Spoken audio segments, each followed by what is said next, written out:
საზოგადოების ჩართულობა ეს არის პროფესიონალების და რამდენად მოსწონს იქ ცხოვრება. პირველივე ეტაპზე უყურებ სადღაც დიდი მნიშვნელობა ამ დოკუმენტის. ეს დოკუმენტი შეიქმნა ეკონომიკის სამინისტრომ თუ არსებობს ეს ობიექტები. წლებში ბუდმილად ჭირდება მას განახლება.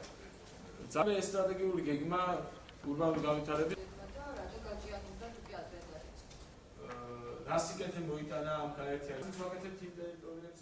არ ვარ დარწმუნებული, რომ ამ ეტაპზე, სანამ ჯერ კიდევ არ არსებობს ქალაქ ბათუმის სოციალურ-ეკონომიკური განვითარების სტრატეგიული გეგმა, მსგავსი დოკუმენტის შექმნა დაეზღვა იმ რისკისგან, რომ არ იქნეს სამომავლოდ თაროზე შემოდებული. თუმცა ვიმედოვნებ, რომ პროექტის გუნდი თავს გაართმევს ამ ამოცანას და წარმატებით გადაწყდება. პრინციპში ქალაქს ნამდვილად სჭირდება ურბანული განვითარების გეგმა, მთავარია როგორ შესრულდება დასახული ამოცანა. სტრატეგიის მიზანია ქალაქმა მიიღოს დოკუმენტი, რომელიც განსაზღვრავს რა ნაბიჯები არის გადასათქმელი იმისთვის, რომ ქალაქის მდგრადი განვითარება, ურბანული განვითარება სწორი გზით წავიდეს, რა